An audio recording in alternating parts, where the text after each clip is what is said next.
Okay, let's refresh what we have discussed last week. Yeah, last week we have discussed some of the necessary condition. We have discussed how to derive Euler-Lagrange equation. Yeah, how many necessary condition? Yeah, this is the first necessary condition. Weierstrass necessary condition. So this is to prove that the function or the curve yx is a minimum or is a minimizing curve to minimize the functional. We have discussed one example. We have discussed two examples for this Weierstrass condition, Weierstrass necessary condition for it. Okay, we have discussed example 4 and example 5. So actually not so difficult. We just follow the given form of Weierstrass function, and then just follow the Weierstrass SS function given on the screen as you see on the slide at the bottom. So that is the Weierstrass SS function. So just follow. Okay, you just use this function. You just follow the terms you see on the screen, and at the end we need to prove that, or we need to verify that does this Weierstrass SS function is greater than or equal to 0 or not. If yes, then the curve. Okay, when we solve the functional, when we solve the functional in the COE problem, we will get a curve yx. So we might say the curve, when Weierstrass SS function epsilon is greater than or equal to 0, then we conclude that the function or the curve is a minimizing curve. How about if the epsilon, or we say extra SS function is less than or equal to 0, then the meaning will be opposite.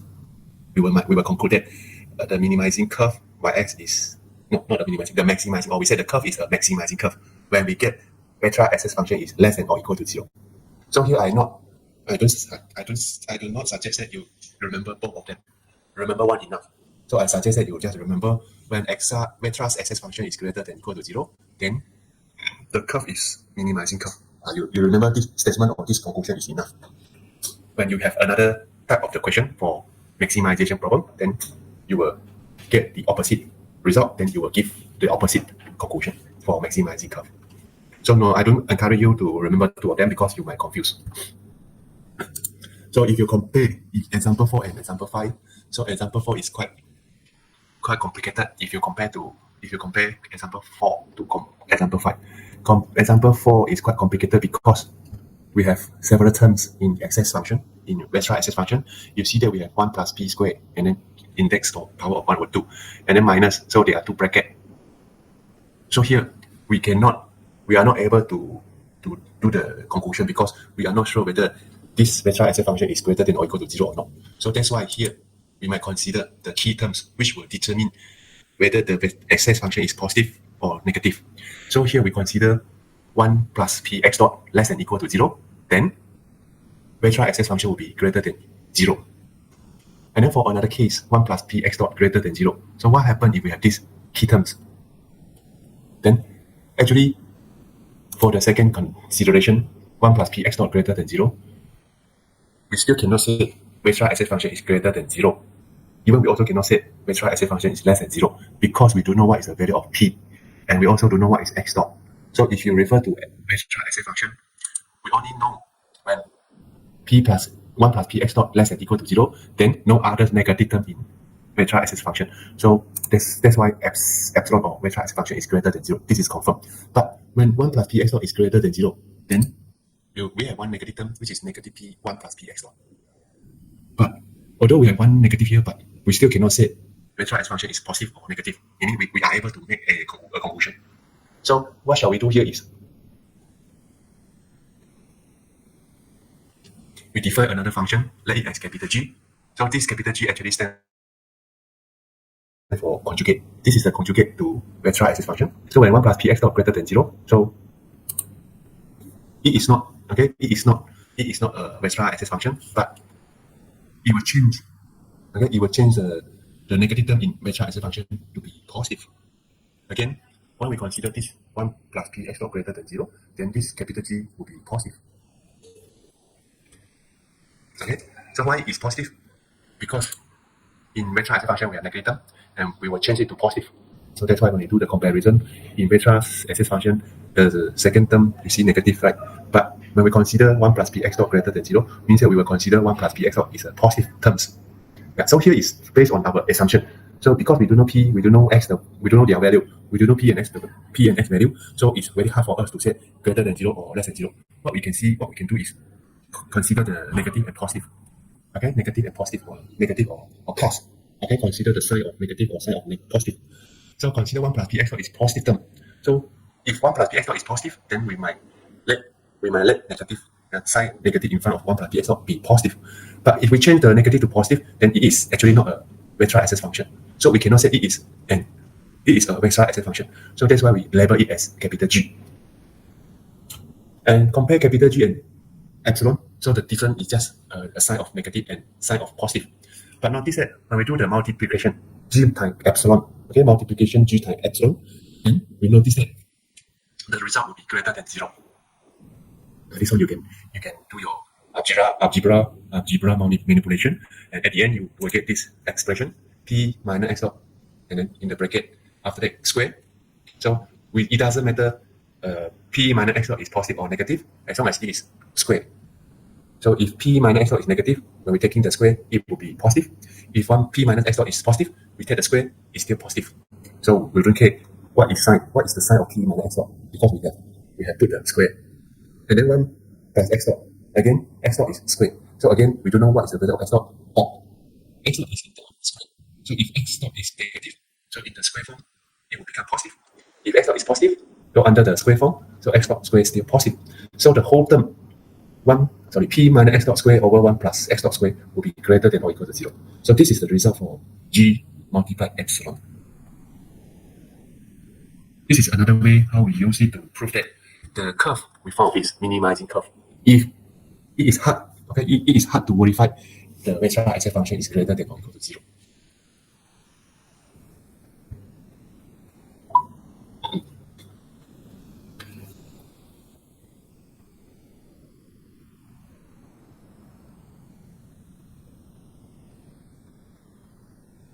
Okay, then we have discussed example 5. Example 5 is rather simple. Okay, example 5 is rather more simple. Only few steps. So again, if you consider the calculation step, so actually we just follow the vectorial access function. So we have L by L. Yeah, refer to vectorial access function. We have capital L. We have two capital L but different argument. One is x prime, one is x dot. And then consider this different. Okay, consider the difference of these two different terms. One is x prime, one is x dot. Then take the difference of x prime minus x dot multiplied with capital L x dot. So this is a vectorial access function. So we just follow this form and do the substitution. So if you compare example 5 is very simple. Capital L is x dot square t cube. So we can just use the Euler-Lagrange equation to determine what is the curve. So here, okay, we write down the Euler-Lagrange equation and then solve the Euler-Lagrange equation to get the curve. So the curve is given by this one, xt equal to c1 over negative 2t squared plus c2. So c1 and c2 are unknown. We said c1 and c2 are constant. We want to know when we substitute or when we consider the boundary condition. So by taking x1 equal to 0, x2 equal to 3, then we can find c1 equal to 8, c1 equal to 8, c2 equal to 4. Again, substitute c1 and c2 into xt. So this is the curve. So this is the curve make the Euler-Lagrange equation satisfied. So we still cannot say, okay, this curve is minimizing curve or maximizing curve, unless we can prove that the vectorial access function is vectorial necessary condition is satisfied, or vectorial access function is greater than or equal to 0. So after we solve the Euler-Lagrange equation to get the curve xt, then top up with extra step for the necessary condition. So just follow. So we know capital L from integral from the functional. Then consider x dot, consider xp. So hopefully we won't confuse because we know x dot and xp are argument. So refer to the given functional. L equal to x dot squared t cube. So if our argument is x dot, then it's x dot squared t cube. But now when we change the argument to p, then it's just p squared t cube. Okay, so this was of course not a problem unless you are not ready to understand. But this is a simple mathematics you should be able to understand because it's just a substitution. Okay, substitute x dot, substitute p, or we said replace x dot by p, but then p squared t cube. And then find the derivative del L over del X naught. Okay, find the derivative differentiate capital L with respect to X naught. This one should not be a problem. We have learned this one in calculus 1 and 2. You should be able to find this derivative, and then the following will be just put these three terms into Weierstrass SS functions. So capital L into P minus capital L into X naught, P minus X naught, and then multiply with capital L X naught. So please follow, okay? Please follow the position. Please follow the order. Please follow the terms for the Weierstrass SS function. If you notice that, if I write capital L into P minus capital L into X naught, and then minus the third term will be P minus X naught, capital L X naught. Okay, this is the order. If you refer back the given, the first one X prime, the second one X naught, so X prime minus X naught, and then capital L X naught. So just follow, okay? Just follow the position. Do not chincai put it. Okay, find the LP and then find L X naught, and then you put X naught minus P. No, okay. Please follow the term and please follow the order. And then substitute or write down the terms. So we have P squared T cube minus X naught squared T cube minus P minus X naught, and then 2 X naught T cube. So resolve, okay, solve this or simplify this equation. Simplify this expression. Then notice that we have T cube P minus X naught squared. So how to know it is greater than or equal to 0? So we need to do some analyzing. Okay, we need to do some analysis. T represent the time. Time always greater than 0. So T cube always greater than 0. Am I right? So P minus X naught. Again, for this example, P is just a notation we use to replace with X naught. So we don't know what is the value of P. So hard to say P is positive or P is negative. Then again, X naught. If you refer to this example, we have X naught. Again, we don't know what is X naught actually is. What is the actual function of this X naught? Again, hard to say X naught is positive or negative. But luckily, we have P minus X naught squared. And we know P minus X naught squared will be always greater than or equal to 0. So we prove that this Weierstrass SS function is greater than or equal to 0. Then give a conclusion. Xt or x star t equal to negative 4 over t squared plus 4 is a minimizing curve. So you can notice that actually what we have discussed last week, we have extra, okay, we have extra work to do after we solve the Euler-Lagrange equation. If you can notice here, when we solve the Euler-Lagrange equation, we will get a curve. And then by considering the conditions, necessary condition or corner condition, what else? Necessary Legendre necessary condition. So by considering this necessary condition, then we can conclude that the curve made the Euler-Lagrange equation satisfied equal to 0, and we can conclude that the curve is minimizing curve or maximizing curve. So this is what I mean extra work. Okay, fine. Why I have okay? I have 2 as 5 example. So this one will be example 6. Example 5. Okay, so for Eltman corner condition, again, no others. We just follow. Okay, we just follow the given equation. Okay, these are 2 equations. As I mentioned to you, this condition is quite similar to the way we prove the limit. How to prove a limit is exists. So we need to prove right-hand side limit and left-hand side limit are the same. Then we said limit exists. So the same concept here we apply here. Capital L y prime, del L del y prime from the left-hand side equal to del L over del y prime from the right-hand side. How to know right-hand side, left-hand side? Refer to the value of x naught negative and x naught positive. So if they are the same, then means that they will equal to a value, or they will assign to a value. A value is maybe a constant value or a scalar value. So other than the first equation, we also have the second equation. So the second equation actually is the extension from the first equation. So we just multiply y prime to the first equation and then minus capital L, both sides. Okay. Of course, we will multiply with the related point and related curve. For the left hand side, we will multiply y prime and substitute x naught from the left hand side point, and then minus capital L. Again, notice that the input will be y prime x naught negative.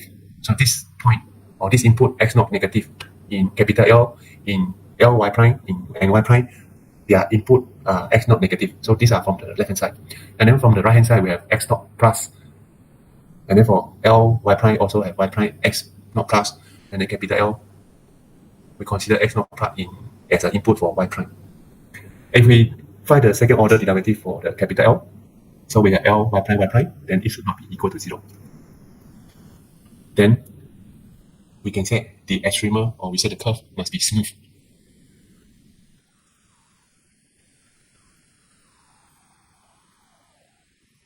So the last sentence is a contradiction if you compare to the first equation and second equation. The first and the second equation, if the first and the second equation are satisfied, so x naught is a corner point. Okay, x naught is a corner point. And again, if you see, if we do the second order derivative, capital L y prime, you mean first equation for the first order derivative. But if we do the second order derivative, as I said just now, capital L y prime from the left, on the right are equal. Then they will equal to a value, a scalar. So you can see if I do the derivative one more time, then I have capital L y prime equal to a scalar value. We differentiate the scalar value one more time. I mean, we find the derivative of the scalar value. It will become equal to 0. Then the curve is not smooth.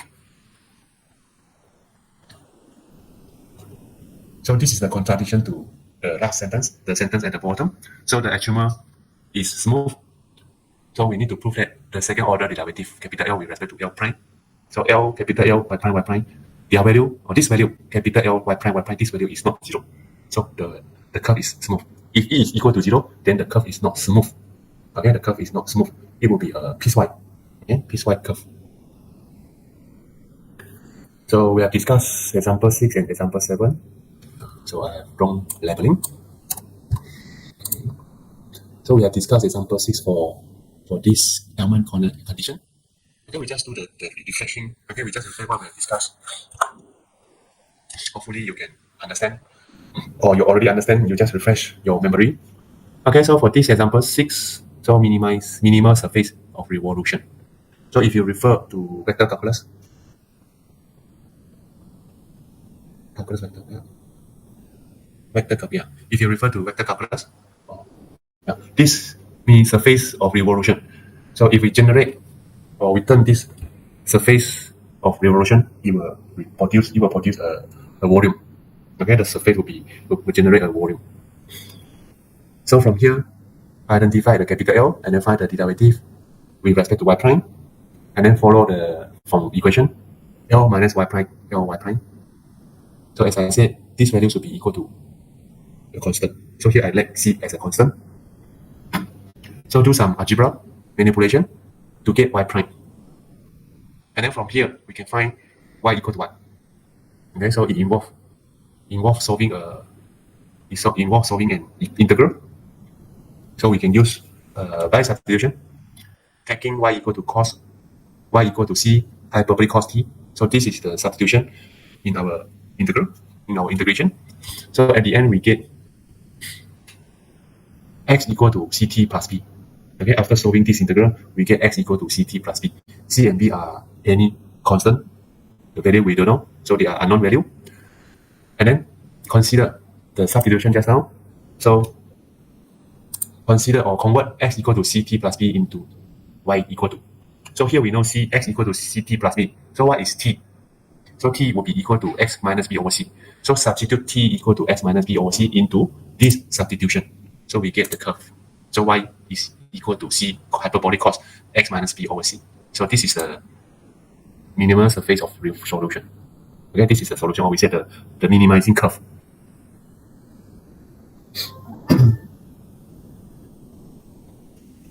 Okay, so we also have discussed another necessary condition. We said Legendre necessary condition. So this Legendre necessary condition involves second order derivative.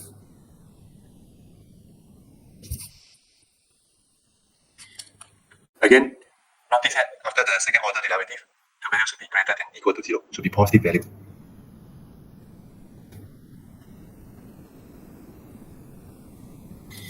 Okay, no others, just follow the given equation. I believe that we can find second order derivative. So let's see this example. So for the given functional, so make sure you know. Make sure you can write down the functional, capital L, and then find the derivative with respect to y prime, and then derivative to y prime 2 times.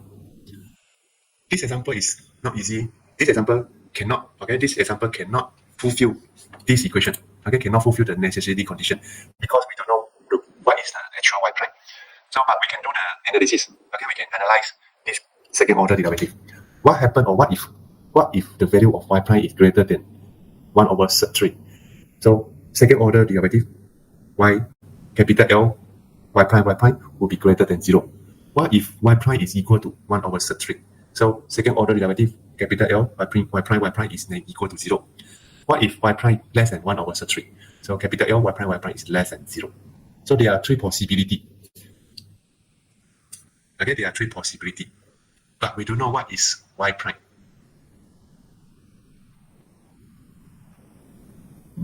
Yeah, maybe some of this will say, so we know y equal to cx plus b. Yeah, we know y equal to cx plus b. Yes, we know y equal to cx plus b. We can find y prime. Y prime will equal to c. Then what is the value of c? Don't know, right? We don't know what is the value of c. But from the analysis, so there are three possibilities. So not guarantee a maximum or minimum because y prime is unknown. Although we know y equal to cx plus what? Cx plus b. After we find y prime, we can see what is the c's value. We don't know what. And then example, this is example 8. Then for this example, again, you see, example 8, again, example 8, that is an easy example. Compared to example 7, example 8 is rather simple. So from here, write down capital L, find the derivative with respect to y prime, and then differentiate again with respect to y prime, so find the second order. So find the first order and second order derivative with respect to y prime. So we have y prime squared to y prime 2. Substitute. Here I do not write down, so you can just substitute. Okay, substitute. Sorry, no need to substitute, right? Just go to this. Just go to this. Just refer to the second order derivative. Differentiate capital L with respect to y prime 2 times. So just go to this result. So it's direct. Positive 2 is greater than 0. Means that this condition is satisfied. So we can give the conclusion yt equal to capital L t over capital T is a local minimizer. So you can say local minimizer, you can say minimizing curve, you can say minimum curve. Yeah, as long as you refer to the minimizer. Not a point, but it's a curve. Maybe some of you might ask how to get this curve, yt equal to capital A, t over capital T. So make sure you are able to solve Euler-Lagrange equation and then consider the boundary condition, then you will get this curve. So last week we also have discussed this Hamiltonian formulation. So we have extra terms. Before that we have capital L, but now we consider P and y prime and put P, y prime minus capital L as Hamiltonian. And what is this extra terms, P? So we let P equal to derivative of capital L with respect to y prime. And then we need to know how to find the Hamiltonian canonical equation. So refer to Hamiltonian function. So del h over del p, we get dy per dx. Del h over del y, we get negative dp per dx. So please be careful or please understand that sometimes when we write del p, del h over del p, when we write dy per dx, you see this is dy per dx at the left, dp per dx at the left. But at the right hand side, we have del h over del p. Okay, this one del h over del p, this one del h over del y. So when we write the ordinary derivative, when we write the partial derivative, please do not confuse or please do not write wrongly. So for me, if you write something wrong, so means that your concept is wrong, your basic is wrong. So I wouldn't consider this thing. If you make the mistake, of course you have to receive your punishment. Normal, maybe, or maybe you receive the negative mark in your quiz, in your midterm test, or even in final exam. So we have discussed two example, right? One example for this. So this is not example 8, example 9. Am I right? Okay, let's double check. 1, 2, 3, 4, 5, 6, 7, 8. Okay, so this is example 9. So consider the Lagrange function. So until this topic, Hamiltonian, so the functional capital L. Before that, we use the word functional, and when we mention the functional, so it comes together with notation, integration of notation. It comes together with integral notation. But until we discuss Hamiltonian formulation, then when we pick up the integrand, then the name of integrand is called Lagrange function. So there are several names we need to understand. So again, when we mention functional, so it should come up with the integral notation together, capital L and integral together. But when we say Lagrange function, then it is an integrand, capital L.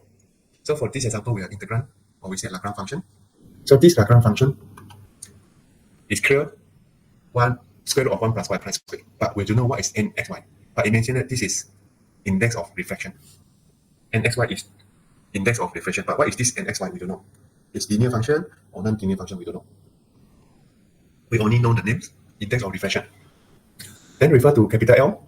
So we can define P equal to capital L y prime. So this P equal to capital L prime, actually we call it as multiplier, Lagrange multiplier. But we will see this word Lagrange multiplier in OC. So at this moment, I do not use the name Lagrange multiplier here. But we can define P equal to del L over del y prime, or the derivative of capital L with respect to y prime. So just do the substitution. Differentiate capital L with respect to y prime. So we get this. And then what is y prime? Y prime is this. How to get y prime? From here. Del H over del P. Okay, y prime. Is it y? Yeah, is it we get from? Is it we get here from here? Del H y, del H over del P.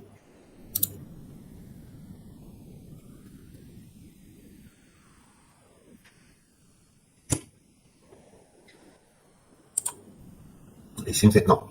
It seems that we don't find y prime equal to p over square root of n square minus p square from del H over del P. So this y prime is comes from others. So it should become from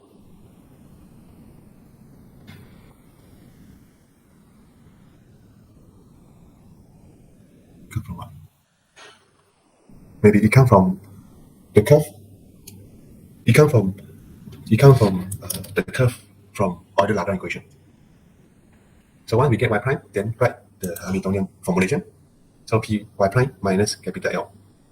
And then from here we get p prime. So we get this one. But actually if we do not write Hamiltonian formulation, we know p is equal to this.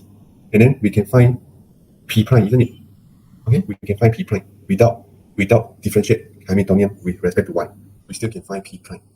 The same thing, without differentiate Hamiltonian with respect to p, we still can find y prime. Okay, another example. This is harmonic oscillator.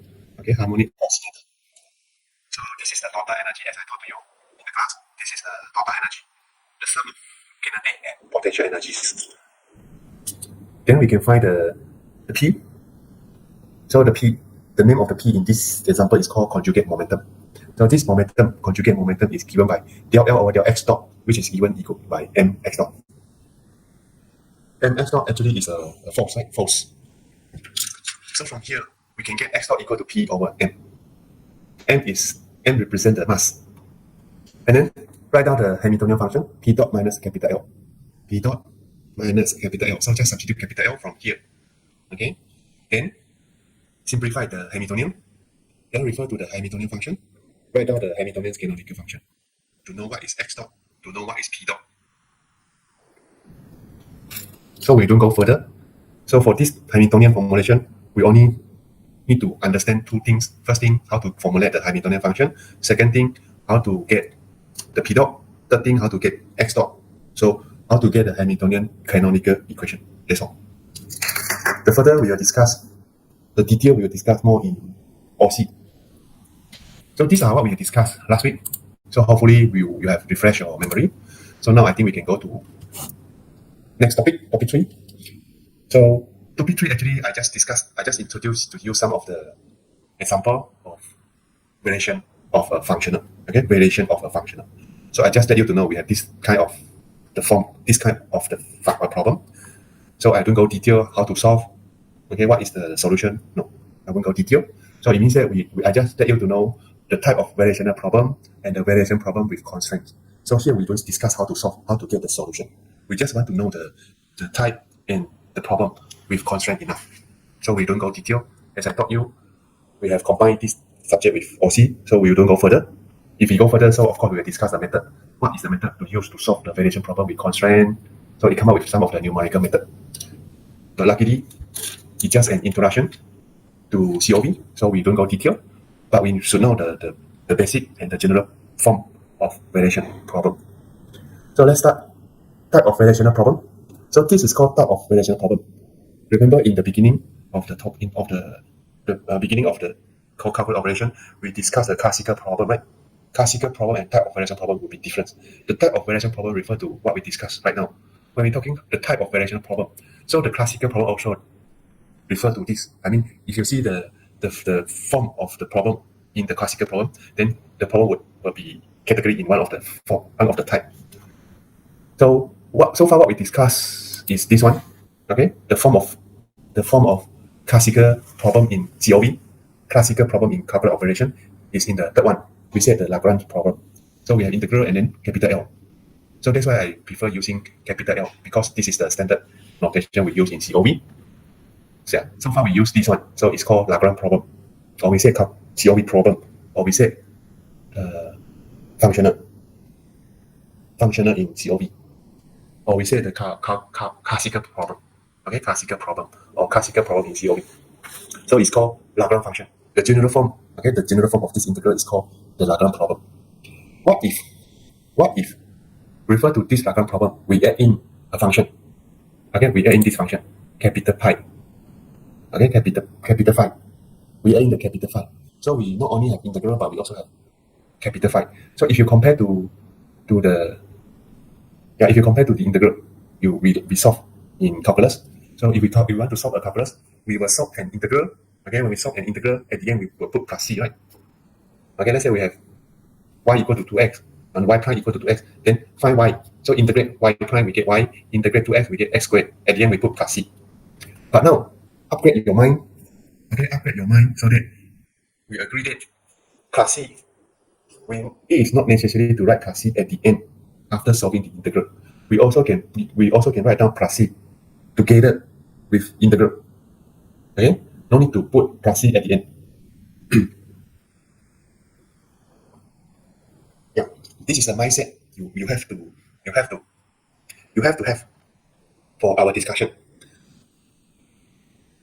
Before that, yeah, it's not a problem. We solve the integral and then put plus c, right? For indefinite integral, it's fine.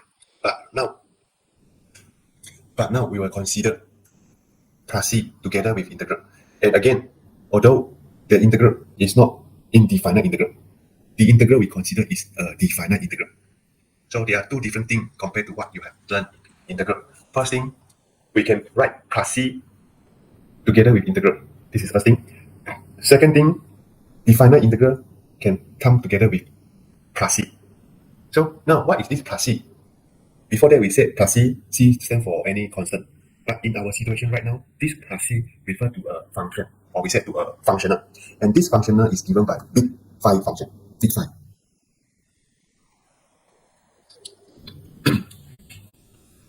Then what if we only have this capital phi, no integral? Then it becomes this one. So repeat, we start from Lagrange function, Lagrange problem. Okay, this is the Lagrange problem. Integral and then capital L. Integrate capital L with respect to x. So this is Lagrange function. And then for this Lagrange function, we top up with extra function, capital phi.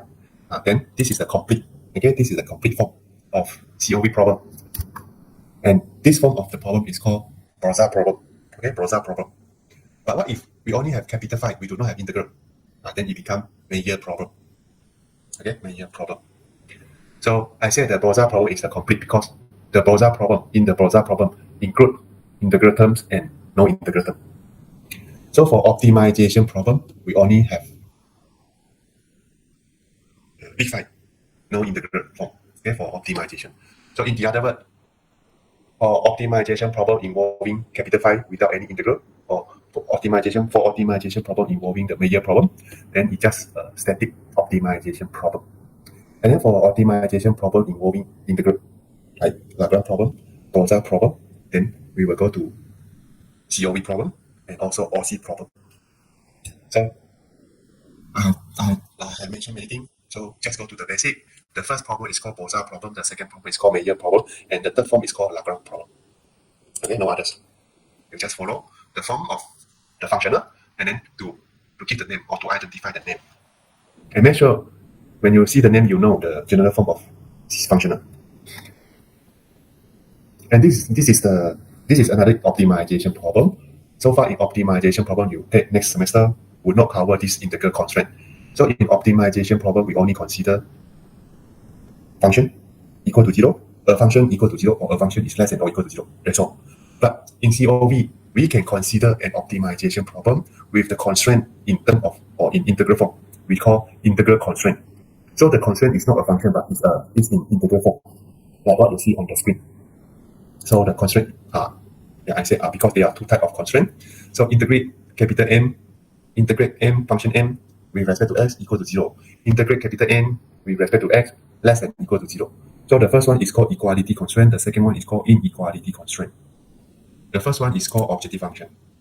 So the whole thing, we can say it is an optimization problem, or we can say it is a variational problem. So no right, no wrong. Okay, you can say this is an optimization problem. Yeah, of course, if we say this is an optimization problem, then people may not think of the constraint is integral constraint. But if we say this is a variational problem, people might think of the objective function. They may not think of the integral constraint, maybe. But since we have taken this subject, so we should know when people talking about variational problem, so we might ask, okay, we might think twice.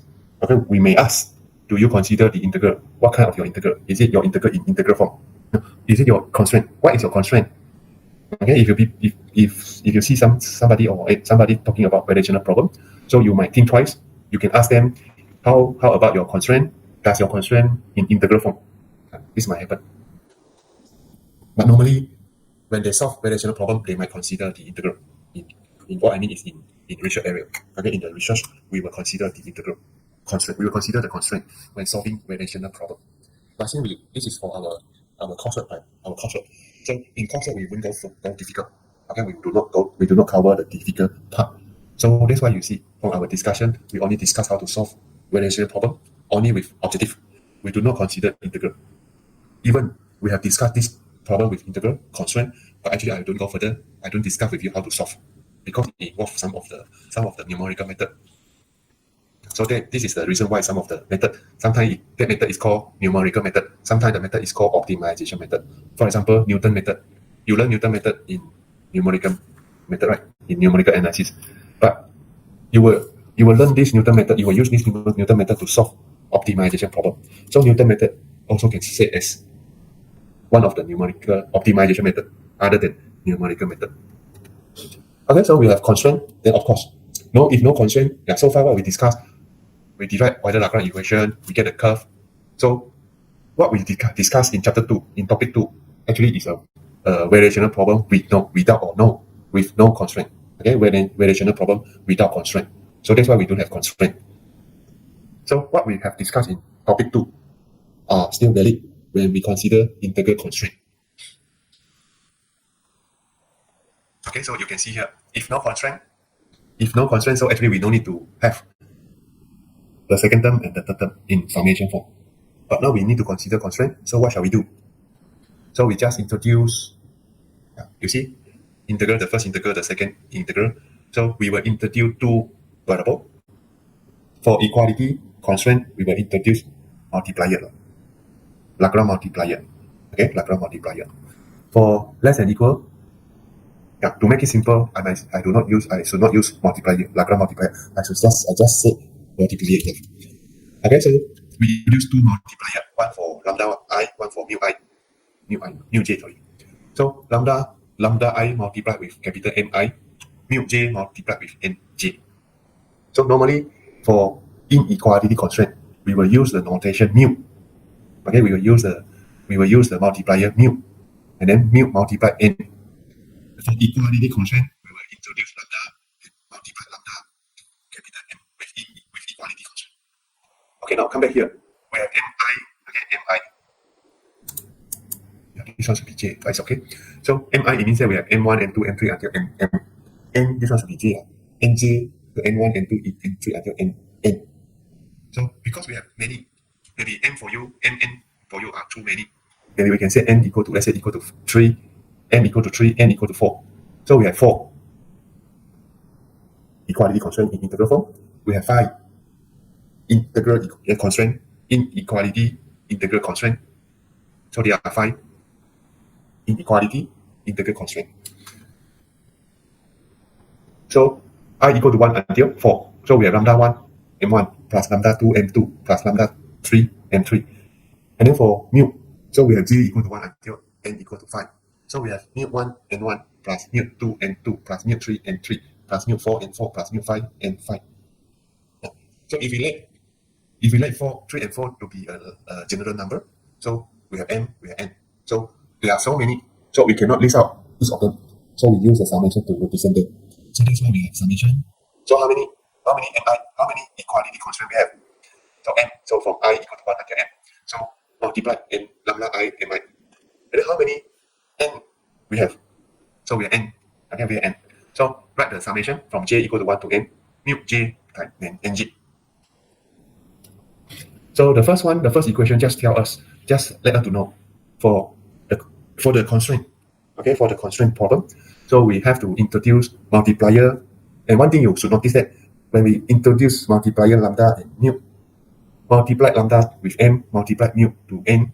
So actually we convert them into scalar. What is the dimension of capital L? So from our discussion, capital L is a scalar and the dimension is 1 by 1. What is the dimension of capital M?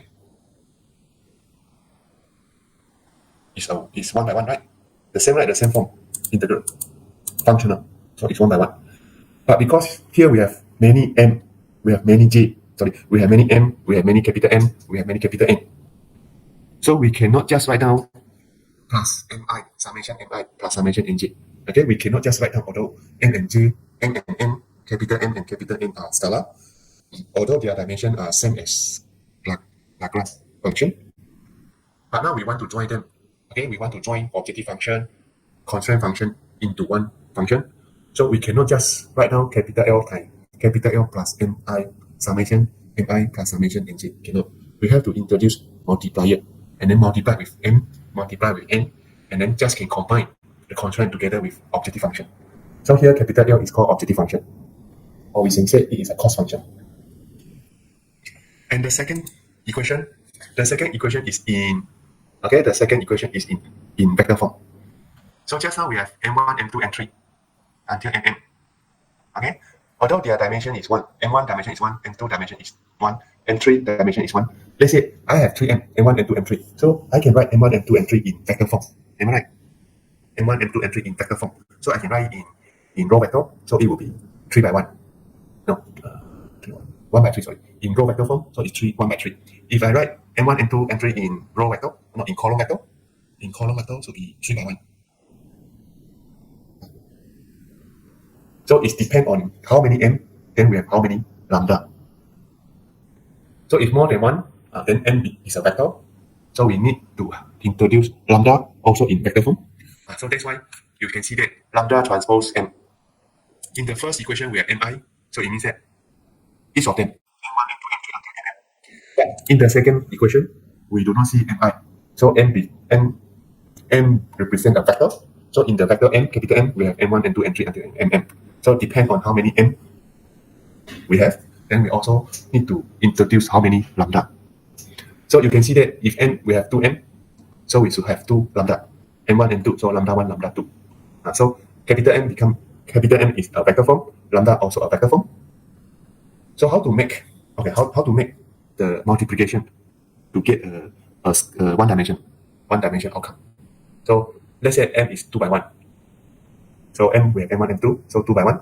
Lambda transpose. So lambda should be the same dimension with capital M. M is 2 by 1, lambda is 2 by 1. But to multiply this vector, this 2 vector is 2 by 1. So lambda should be transposed. It becomes 1 by 2. So that's why lambda transpose M can get 1 by 1. The same thing for capital N. So how many N? Okay, from how many N, then we should know how many mu. So we can say that the second equation are in the vector form for capital M and capital N, not only capital N. The second equation is in vector form for capital M, for capital N, for lambda, for mu. Okay, these 4 notations are in vector form. So here I label them as Lagrange multiplier. Okay, lambda is Lagrange multiplier, mu is also Lagrange multiplier. But actually, lambda is called Lagrange multiplier. Mu, okay, mu. Actually, mu is called KKT multiplier. there is a difference.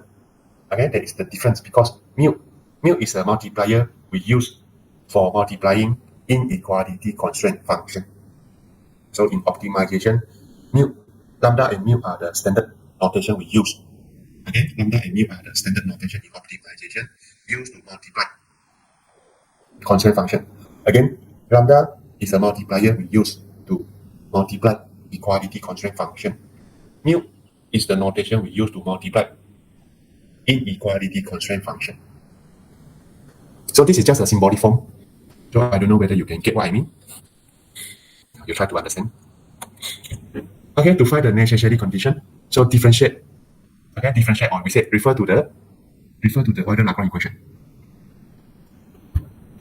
Yeah, so that is the reason why we have this extended Lagranges.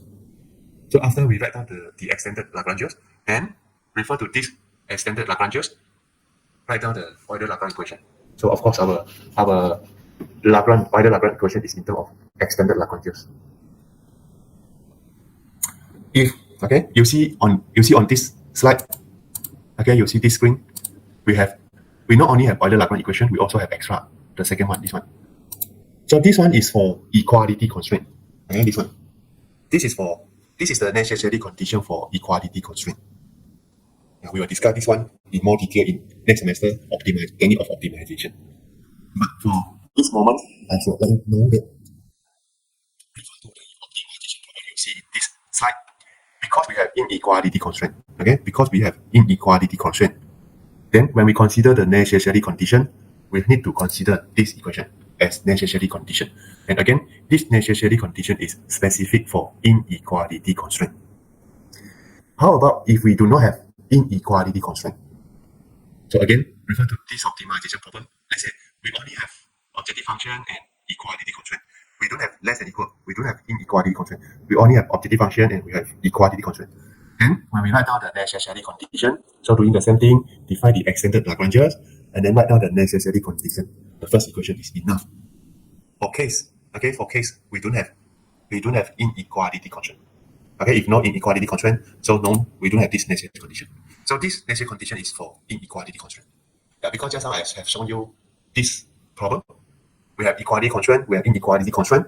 Then of course, when we discuss the necessary condition, so not only this Euler-Lagrange equation, so we also need to consider this condition. Okay, not only Euler-Lagrange equation, we also consider the second condition. So again, the second condition is specific for inequality constraint. If no inequality constraint, so no need to write it. Okay, let's see one example. We have objective function, we have constraint. So what to do? Maximize the area if the range is fixed. Okay, so J equal to maximize A plus lambda L. So A stands for area, lambda L. So write down the extended Lagranges.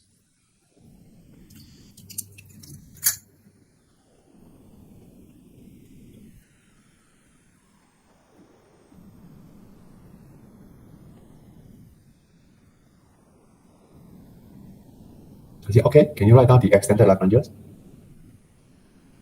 Look at this extended Lagranges. 1/2 in the bracket x y prime minus y prime. No, x y prime minus x prime y. So this is come from Lagrange function. And then refer to equality constraint. Yeah, maybe you might say, should we use lambda or we use mu? So you see here, subject to. So for this one, we do not see equal to 0 or less than equal to 0. This is in integral form, and this is another functional. We don't know y prime, we don't know x prime. Then of course we don't know what is the right hand side value. Shall it be less than equal to 0 or equal to 0? So hard to say. But refer to the question, maximize the area if the range L is fixed. So we know this integral or with this functional. This functional this functional represent the arc range, right? This integral represent the arc range.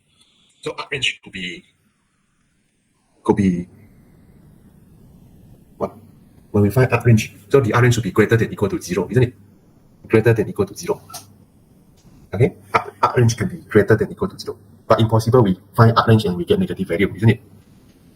Then why we use lambda here? Again, refer to the question. if the range capital L is fixed, as we know, when we solve this functional, so we will get, it means that actually we find the R range. We know an R range should be greater than or equal to 0. But from the question, it mentioned that the range capital L is fixed. So this capital L not, okay, this capital L not refer to Lagrange function, not refer to the functional. This capital L refer to the R range. So please do not confuse. So this range capital L refer to R range, okay, the range, not refer to the Lagrange function. Again, when the question mentioned that the range L is fixed, so fixed means that it fixed to a value, isn't it? But we don't know what is that value. So it's fixed, so it can be fixed to a certain value. So it will make this functional equal to a value. Am I right? We solve this functional, we will get the value of a range, a number. But what is this number? We don't know. From the question, we only know this range is a fixed value. So from here, we can say this integral, okay, this integral constraint is inequality constraint. So that's why we put here plus lambda, okay, plus lambda. So Lagrange function plus lambda n. If you compare what we discussed just now, capital L, okay, the first one, capital L, L bar equal to capital L plus lambda m1. We only have one m, right? So just lambda m enough. Then use the Euler-Lagrange equation. Okay, solve the Euler-Lagrange equation to get the value or to get the curve. That's what you can go through. So I think I don't need to I don't need to repeat. I don't need to rewrite them here. You can just go through. At the end, you will get this equation. Y minus c1 y prime equal to negative x minus c2 x prime. So simplify it. At the end, we get y minus c1 squared plus x plus c2 squared equal to r squared. So what can we say? So we will get a circle, right? We will get a circle with the center negative c2 and negative c2 and c1. Okay, the coordinate, the center with the coordinate c1 negative c2. Is it? No, center coordinate should be x1, so should be negative c2 c1. Okay, that is the circle. Very different to this result, this equation. So we get a circle, and the center you see from y minus c1. So when y minus c1 equal to 0, so y equal to c1. X plus c2 equal to 0, then x equal to negative c2. So the center, the coordinate of center is negative c2 y1. Yeah, so you compare to this, you compare to the question again. See, is it logic? See, is it valid? How come we can get a circle?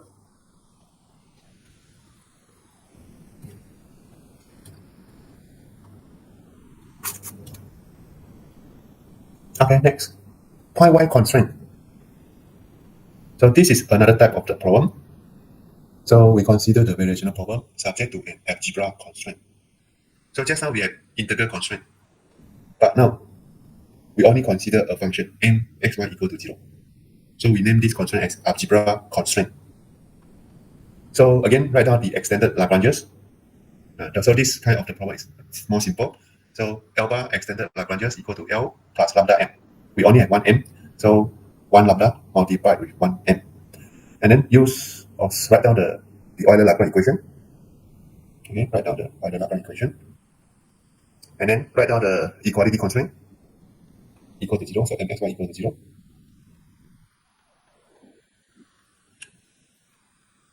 Okay, so we can find the curve, we can find the solution, or we can find the curve by solving these two necessary conditions. Next case. Consider a variational problem subject to an inequality constraint. So no integral, but just inequality constraint. Doing the same thing, introduce extended Lagranges. So only one n, so only one mu. And then find the necessary condition, or we say derive the necessary condition. So the first condition is Euler-Lagrange equation. The second will be, if you compare to equality, so we have only 1 and 2. So the second condition actually is the constraint itself, equality constraint itself. But how about for inequality? For inequality constraint, so we have extended Lagranges, and then the first necessary condition will be Euler-Lagrange equation, include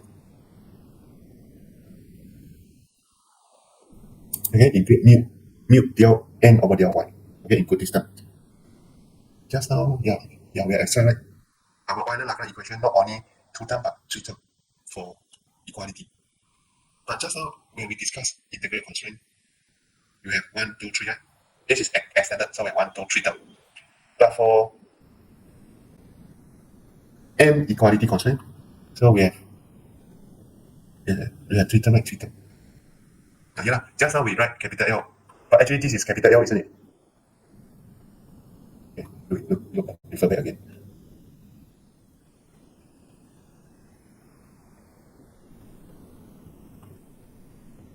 Capital L, so by the Lacan, or you refer back to the theory. Here, refer to this one. So 1 and 2, 1 and 2. So you notice that because we consider integral constraint, you see, integral constraint. So the integral constraint already included into extended Lagrange. But for second case, no integral constraint, we only have one function, capital N. So this capital N equal to 0, this constraint, equality constraint function, not in the integral form. So when we write down the necessary condition, so we have extra lambda m, okay, lambda m. So the idea actually is the idea is similar, but because of the first one in integral form, and the second constraint is not in integral form. So those constraints in integral form will be included into Euler-Lagrange equation, and those constraints not in integral form, they will be written as extra term. So for m equal to 0, so the initial condition, so we have extra term lambda m over there. Right.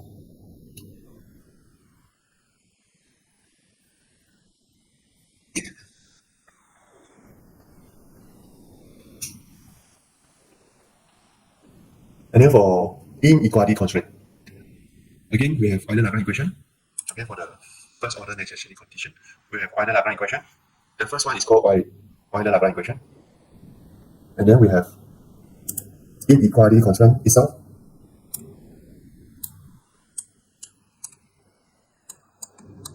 Okay, so Euler-Lagrange equation, inequality constraint itself, plus mu greater than equal to 0, and then mu n equal to 0. Okay, so we have extra two terms. If you compare to equality constraint,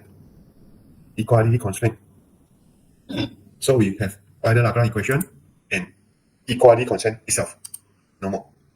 But for inequality constraint, we have Euler-Lagrange equation plus inequality constraint itself plus mu greater than equal to 0, mu n equal to 0. Okay, we have extra two, mu greater than equal to 0 and mu n equal to 0.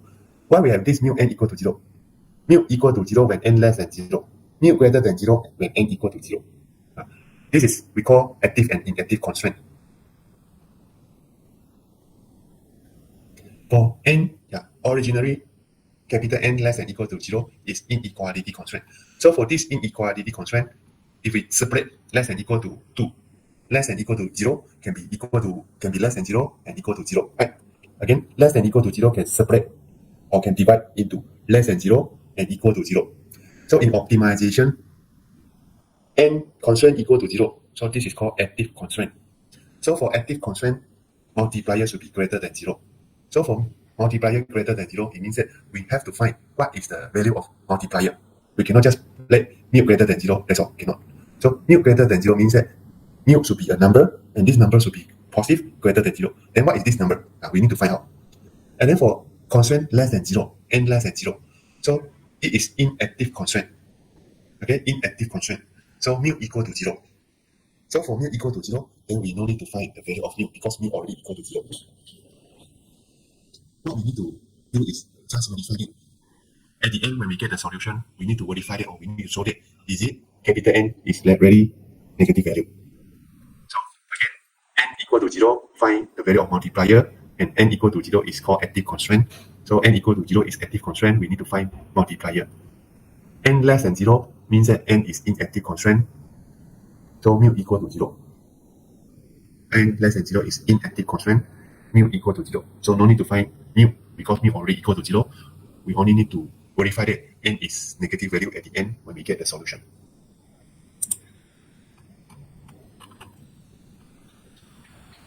Okay, any question?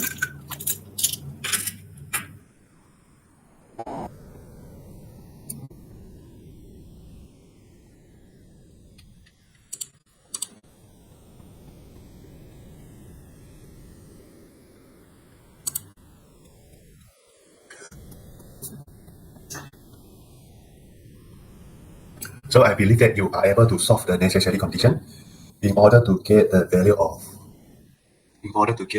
what? Lambda mu. You also can get the curve y equal to what? What is the curve? Okay, by solving necessary condition, we can get the value of y. The value, not the value actually.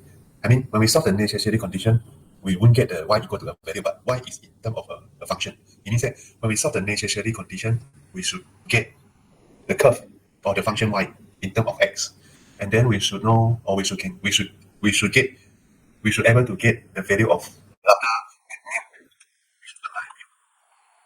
lambda. The value of lambda is a number. The value of mu is a number. Only y is not a number, so I cannot say the value of y. We won't get y equal to a number, but we will get y equal to a function, y in terms of x, or we say a curve. Okay, so with this we have covered the COV topic 1, 2, 3, the basic or the introduction for COV.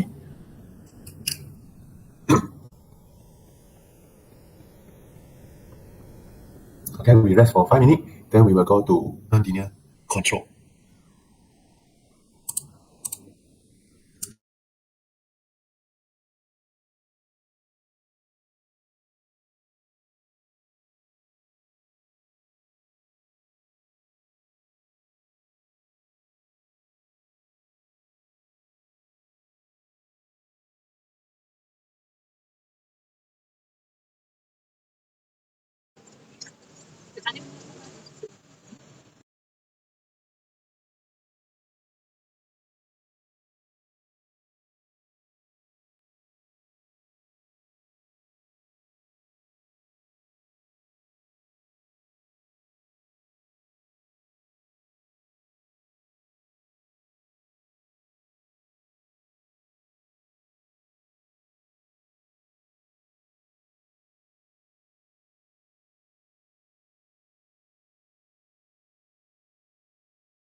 Okay, we continue.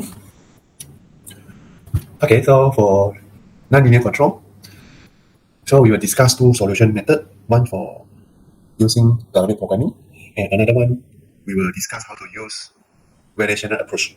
So variational approach means that we use the approach we discussed in COV. Then after we have covered nonlinear control, then we will go to linear control. So the content, okay, the content for nonlinear control and linear control in our course is referred to optimal control. Okay, I repeat, nonlinear control and linear control we discussed in our course refer to the content of optimal control. So in control theory, optimal control is one of the topic.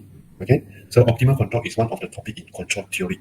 So it means that in control theory, especially for mathematical control theory, we not only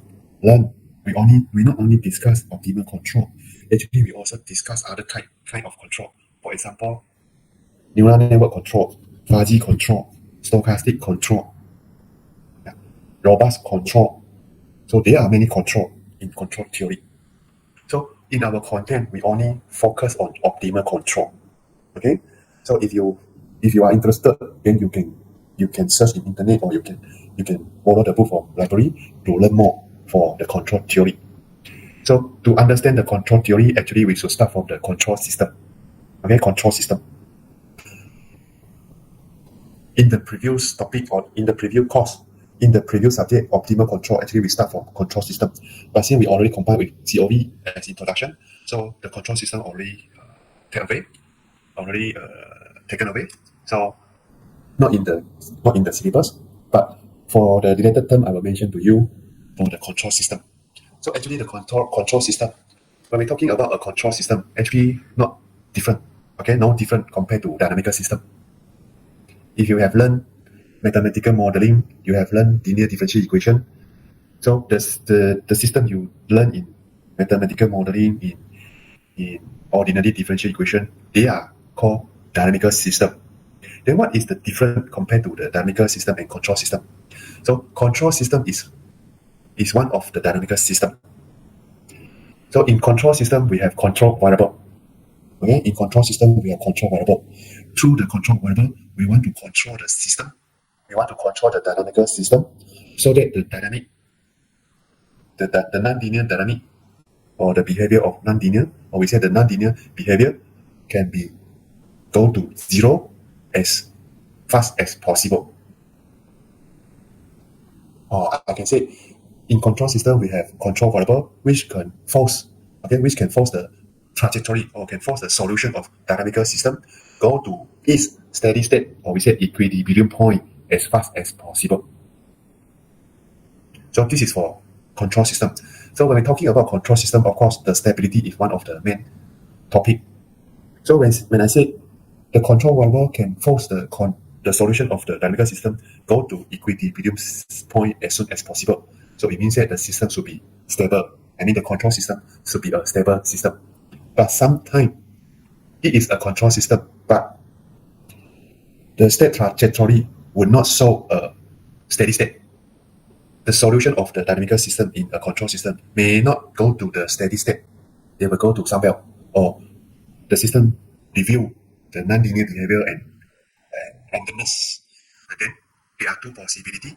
First, the system might be a chaotic system, or the system itself is a stochastic system.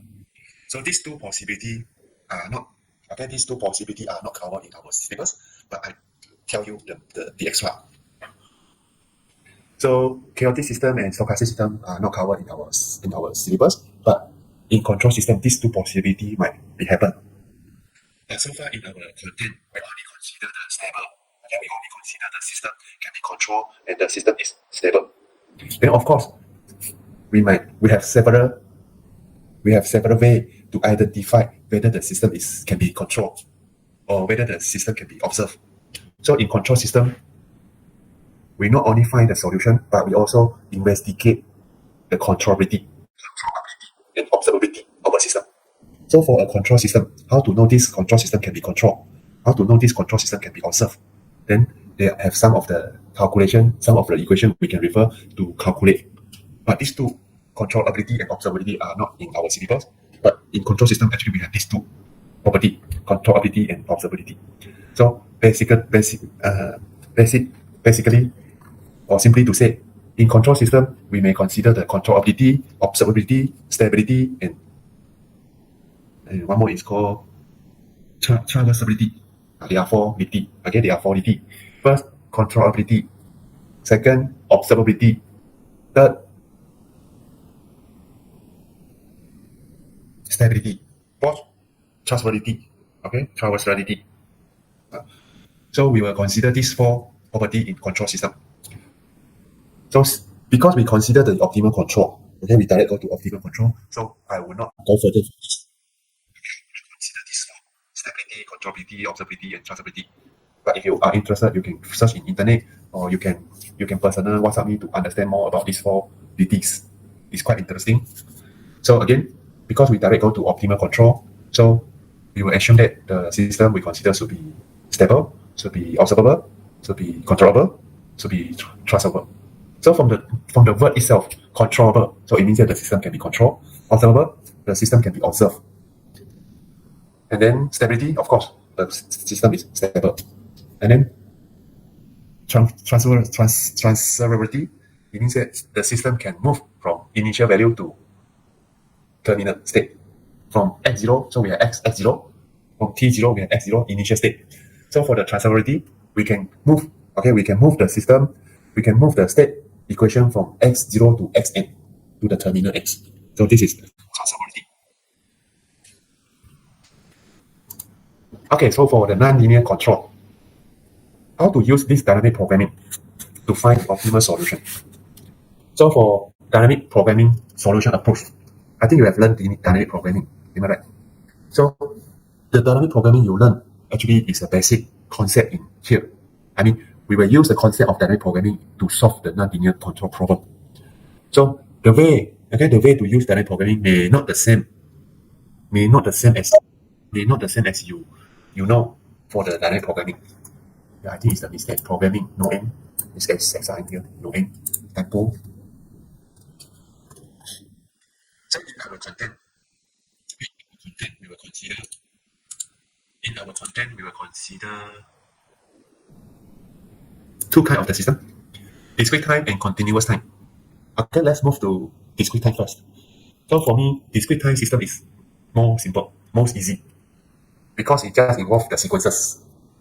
So we start from x0. So just substitute x0, u0, then we can find x1. Then use x1, u1, then we can calculate. Okay, we can do the calculation to get x2. And then substitute x2, u2, we can get x3. But the problem is how to calculate or how to get uk. So u stands for the control. So from the screen, you see a nonlinear optimal control problem. So it's discrete time nonlinear system. This discrete time nonlinear system refers to equation 1. Okay, discrete time nonlinear system refers to equation 1. And then performance index refers to equation 2. So the combination of equation 1 and equation 2. So what you see on the screen actually present a nonlinear optimal control problem. Or probably we say discrete time nonlinear optimal control problem. Okay, for discrete time nonlinear optimal control problem. So you can imagine how easy or how hard to solve this nonlinear optimal control problem. So before we go further, we should know the notation we use in this problem. So equation 1 is called state equation. Sometimes we can use the word and. Okay, the equation 1 state equation, or we can say part equation. But normally we will say state equation. And then x state equation. No, x is state variable. But this is for discrete time, so we will say x is state sequence. U control sequence. Okay, we use the word sequence for the discrete time control system. So I repeat, x is state sequence. U is control sequence. Equation 1 is called state equation. K, subscript K stands for time state. Okay, discrete time, we consider the time state K. So these are the terms we use in control system. But from the mathematical side, we said equation 1 is a difference equation. Okay, in the mathematics side, we said equation 1 is a difference equation. But in the control system side, we say equation 1 is state equation. So this is the difference. If your lecturer tell you equation 1 is different equation, so I believe that your lecturer would be from mathematics side. But if your lecturer tell you equation 1 is called state equation, and then I believe that your lecturers will become from control engineering side. But I told you two of them. So I can come from mathematics side, I can come from control engineering side.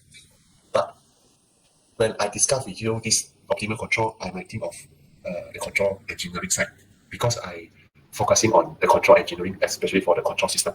So I will use the standard terms from the control engineering or from the control system. So if some term I use make you confused, then please let me know so that I can convert it into the common term in the mathematics. Okay, for the second equation, we call second equation as performance index. So again, performance index is the standard terms in the control system. Performance index is the standard term in the control engineering. But in the mathematics, we say cost function, or we say cost objective function. Okay, objective function or cost function. So these are the two terms mathematicians use. Control engineering, they use performance index. Why they use the performance index? This performance index actually is used to measure the performance of the control system.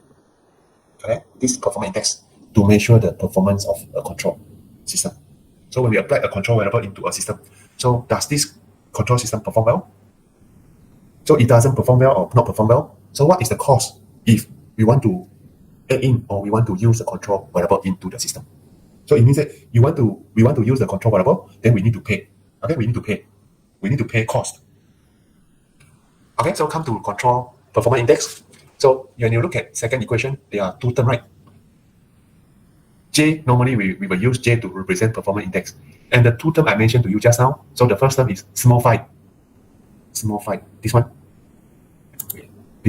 Okay, phi. So this is for what you call? This is for the terminal xn and n.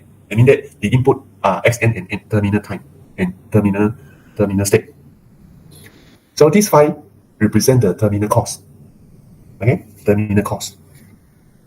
And the second term refer to summation capital L. So this is the cost under summation.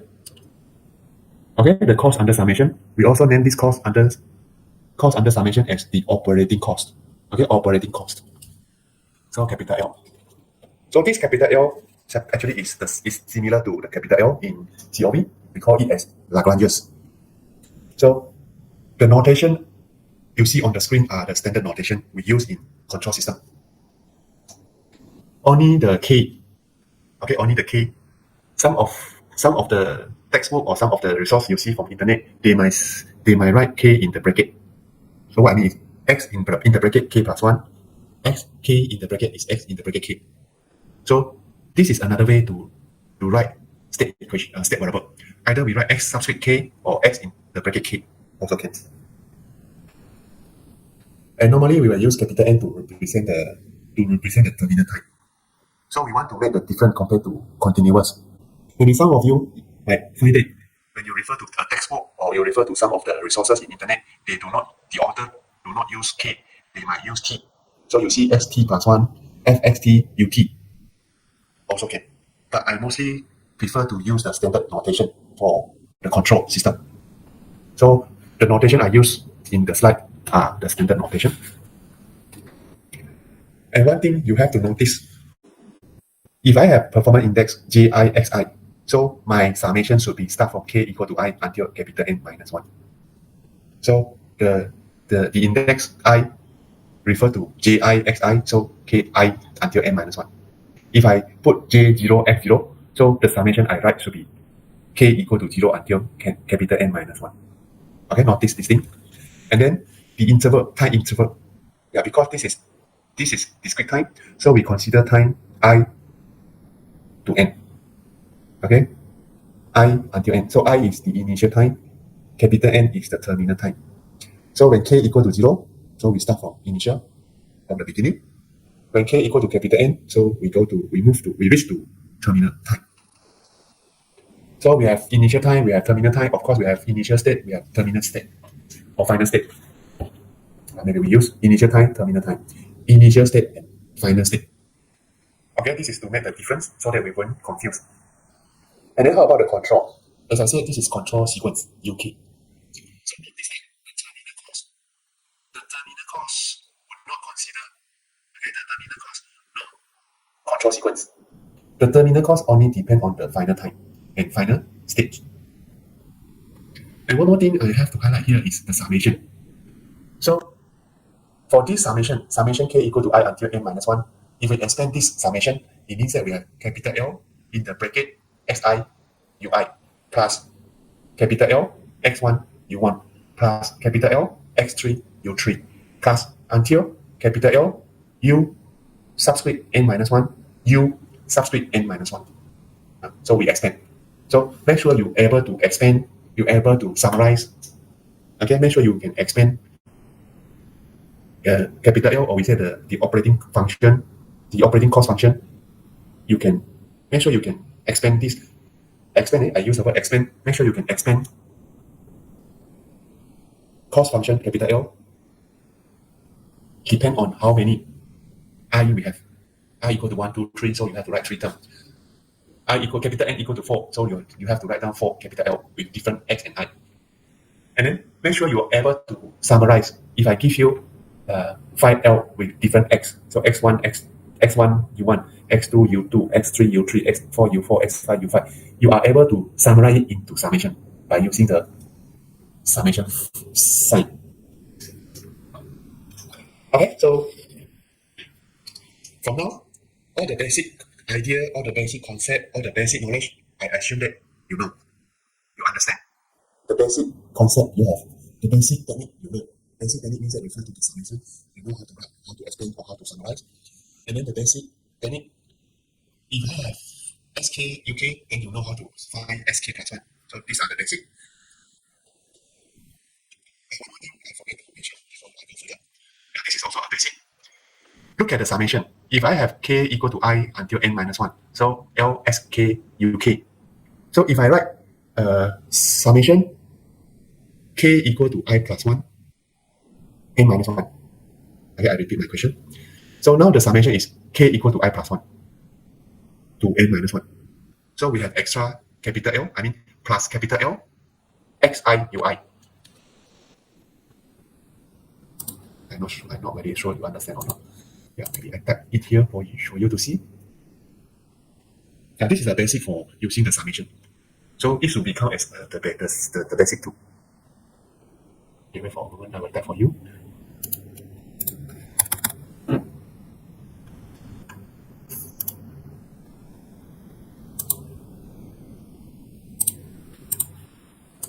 So summation.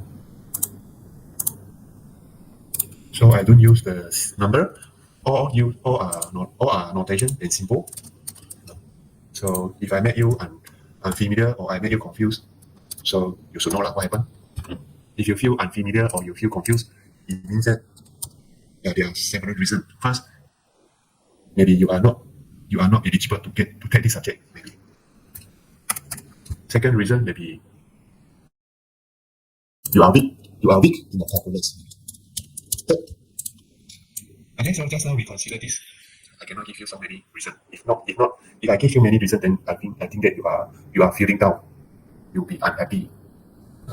Okay, don't be happy. Cheer out. Okay, this is what I mentioned just now. So we have this what we call operating cost, right? And I want to mention to you is this thing. For the summation,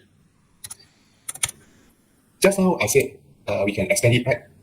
If we have 5, so we have 5L with different X. But how about if I start from K equal to I plus 1? So now if I write my summation, start from K equal to I plus 1. Okay, wait for a moment. And then L XK UK. Okay, this one. So at the left hand side.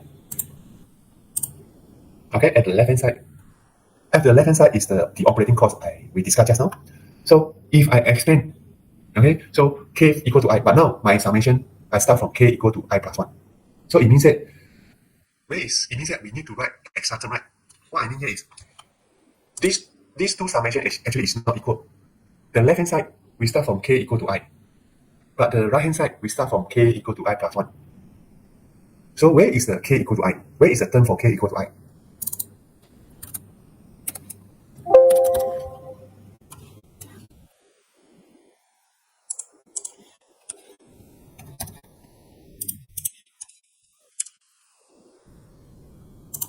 Yeah, if I write in this way, so for k equal to I, yeah, you can see capital L X I U I. The rest, so we have I plus 1, I plus 2, I plus 3 until n minus 1. So the rest was summarized in the summation from k equal to I plus 1 to capital N minus 1. Or maybe I write in this way, more proper, more easy to understand.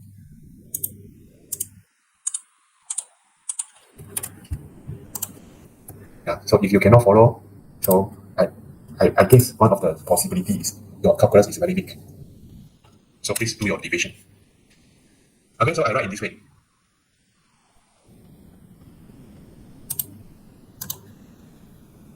Maybe I use one simple example for you. Xi. No, k still equal. I still use k, so I have sk. So let us try if I do not use number. See whether you can follow or you can't.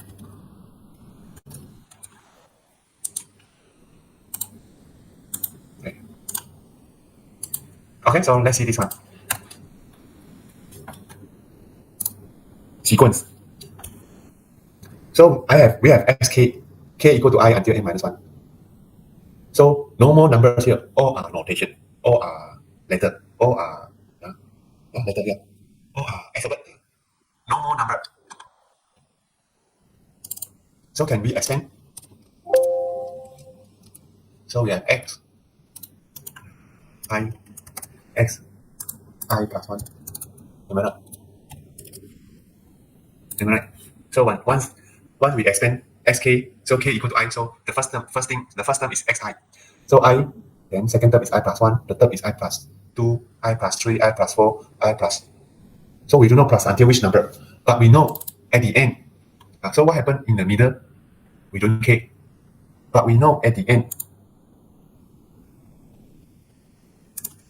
we have x. So the last term will be x minus. The last term will be x n minus 1, isn't it? The second last? How about the second last?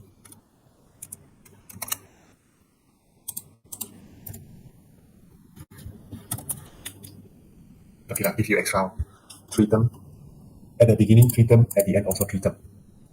Then you understand what I mean. So the first 3 term will be xi plus 1, xi plus 2. The last 3 term will be that you have to write first. I'll give you later. Maybe I give you a chance to write down the last 3 terms. What are the last 3 terms?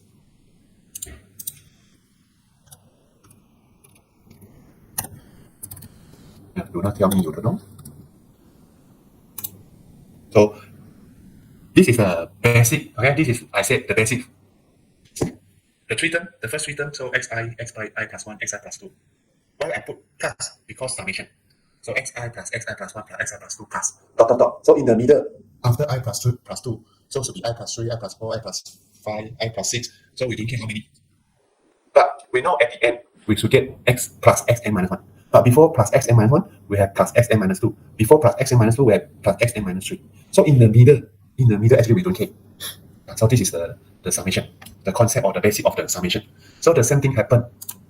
Okay, the same thing happened for this operating cost.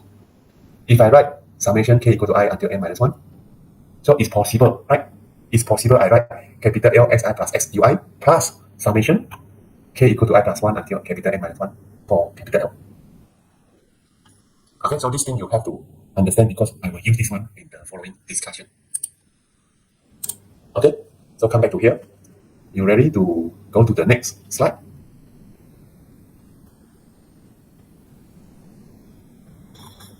Okay, now we go to the next slide. So we want to use the principle of optimality. Okay, principle of optimality. So when we use the word principle of optimality, so this is a specific names in optimal control. We say principle of optimality. So this is a specific names in optimal control. But in optimization, we say necessary condition. Again, necessary condition. The necessary condition we have discussed just now in COB. Second topic, necessary condition. So the necessary condition is the standard term we use in optimization. But in optimal control, we do not use necessary condition. We will use the standard terms optimality. But for discrete time, we will use principle of optimality. I will let you to know. I will tell you later why not only optimality, why we need to mention it principle in front. So principle of optimality. So we have reason why we use principle of optimality, not using optimality only. Okay, so we will use principle of optimality to select the control sequence UK to minimize the performance index. So this is the objective. Okay, this is the objective what we want to do in nonlinear optimal control, in linear control, the same thing. We use the principle of optimality to select or to find, to determine, to identify the control sequence. So simply to say, we want to find, again, come back to this optimal control, nonlinear optimal control problem. So this is the problem. So we want to find control sequence UK to minimize the performance index. As you see in the first sentence, we want to use the principle of optimality to select the control sequence to minimize the performance index. Of course, I can add in the extra sentence over or subject to state equation or over. Yeah, maybe here. We want to use the principle of optimality to select the control sequence UK to minimize the performance index Ji over the state equation or over the dynamic system or over the state equation. But normally I will say over a dynamic system because the state equation is a dynamic system. It's a control system. But it's not encouraged. We use the control system again because we want to find the control system. So you can see if you put the control system to select the control sequence to minimize the performance index over a control system. So the word of the control appear 2 times. So this is not encouraged. So better not repeat the word.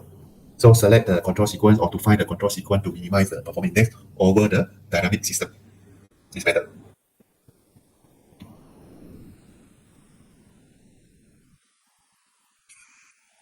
Okay, now suppose we have computed the optimal cost. Okay, so we assume that we have computed the optimal cost JK plus 1. So I use the word optimal cost, so J star. Okay, we use the notation star to represent the optimal sense. So this is for cost, so optimal cost, so J star K plus 1. As I mentioned to you, for K plus 1, for terminal cost, we don't have U. So when K plus 1, we have SK plus 1, from K plus 1 to the terminal time n, for all possible state, SK plus 1. Okay, refer back here.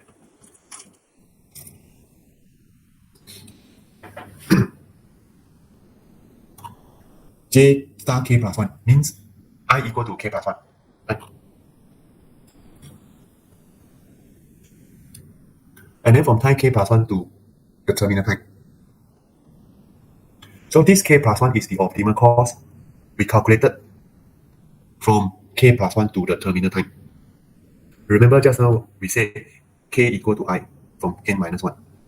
So we don't get the initial, but we consider the optimal cost, and this optimal cost actually is the cost from somewhere, okay, from somewhere, for example here, somewhere in the middle until the terminal. So we don't start to calculate the cost from K equal to I.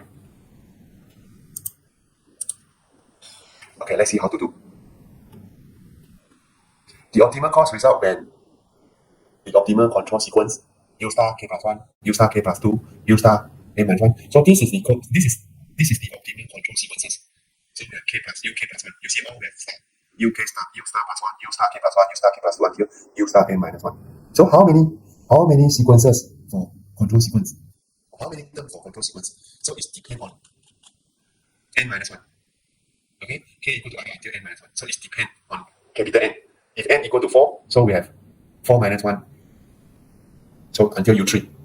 Okay, it depends. Apply to the plant with the state SK plus 1.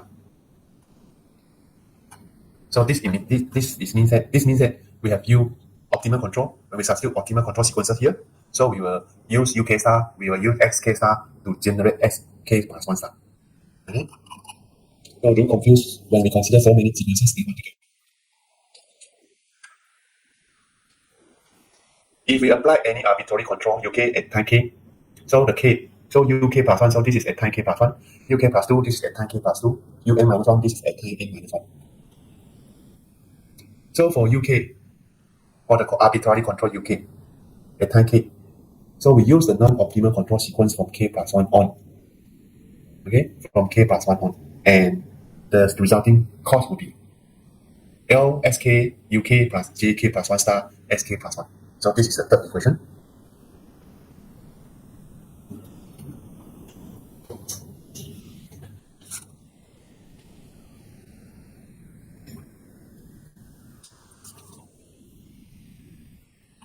So according to Bellman, so the principle of optimality is introduced by Professor Bellman. And this principle of optimality also called Bellman principle of optimality. Okay, so what we have discussed in this slide is just a basic concept. How to solve or how to find the optimal control sequences for this nonlinear optimal control. Okay, so now we want to use equation 1, we want to use equation 2. Okay, we want to use these two equations in our calculation procedures by using dynamic programming. So the basic concept of dynamic programming is we consider one by one, right? We consider point by point, and we consider backward in time. It means that we consider the last point, capital N, and then we move backward. So we start from capital N, terminal time or terminal point, move backward means N, and then N minus 1, N minus 2, N minus 3 until 3, 2, 1. So this is move backward. So this is the concept of dynamic programming. We consider point by point. Okay, let's see. Equation 4. Yeah. Before we go detail, we go through or we go detail. Okay, before we go detail to equation 4. Make sure you already understand equation 3. Okay, there are two things in equation 3, capital L and JK plus 1 and J star K plus 1. If we add in or we start or we consider equation 1 and equation 2. So if we have J, K, SK, okay, JK, SK. So all the I change to K. So it's a sum, it's a term in the middle, right? In the middle of the summation. So this might make us confused because they are all in the notation form.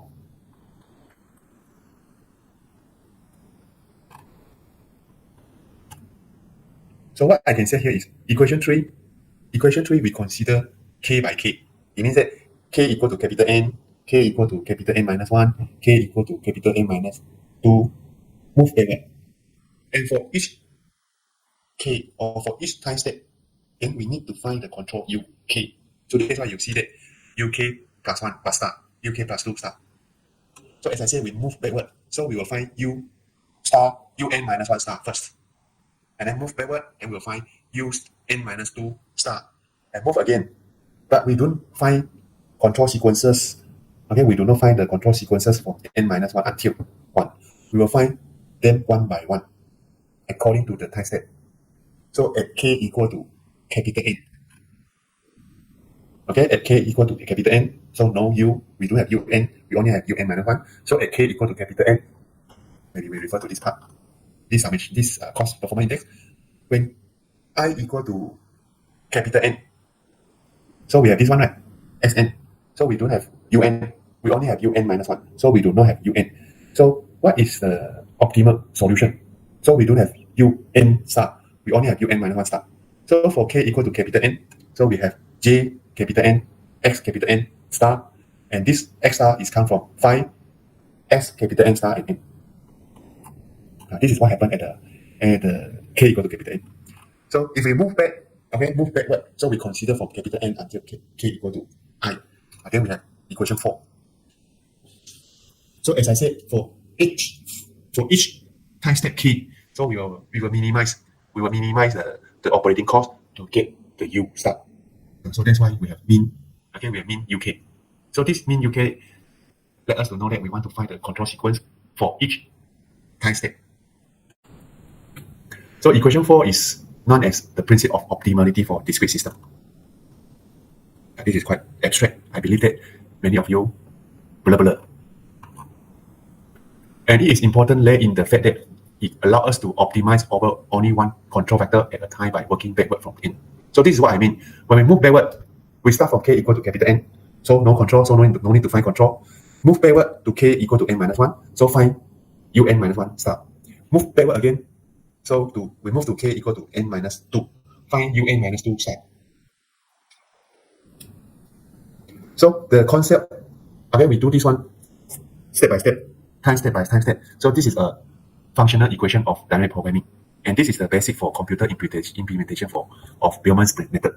And the principle, equation 4 is called Bellman principle of optimality.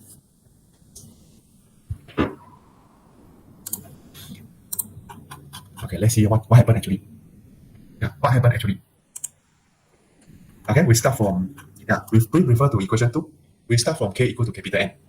So when k equal to capital N, we only have the first equation, isn't it? So we have Jn, Xn, and then phi Xn, capital N. Okay, now move backward to k equal to capital N minus 1. So we have Jn minus 1, and then in the bracket Xn minus 1, right? But what happened if we move to k equal to n minus 1? So just now we add k equal to capital N, so we have this terminal cost. When we move to k equal to n minus 1, so we have terminal cost plus operating cost at k equal to n minus 1. So we have these two terms. So this is come from capital K equal to capital N, final cost, or we say terminal cost, plus operating cost at k equal to n minus 1. So that's why you see capital L in terms of x, n minus 1, u, n minus 1. So we have this equation. Okay, the second one. And then move to k equal to n minus 2. So for k equal to n minus 2, so we have Jn minus 2, Xn minus 2. And then the right hand side, we have terminal cost. We have the cost, operating cost from k equal to n minus 1. And we have the operating cost for k equal to n minus 2. So we have three terms. So if we move again backward until to k equal to I, so we have Ji, and then terminal cost plus the summation. And this is what I mean to you just now. This one. Summarize. Okay, summarize. So you see, we move backward. First we have phi, and then k equal to n minus 1, we have phi plus capital L, xn minus 1, un minus 1. Move again to k equal to n minus 2. So we need to consider phi xn, L xn minus 1, un minus 1 plus L xn minus 2, un minus 2. So you can consider to move back to k equal to n minus 3. So of course you have 1, 2, 3, and 4 terms. And then you move until you meet k equal to I. And of course you have many terms. But I don't think you can write all of them.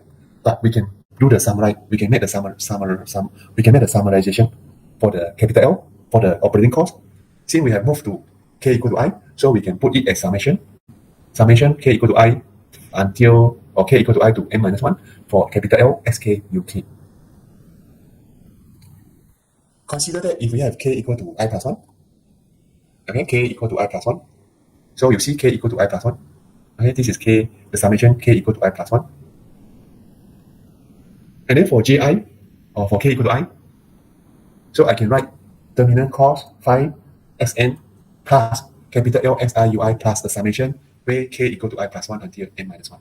This is what I mentioned to you just now for this term. Okay, this one. Okay, come back here. Okay, now.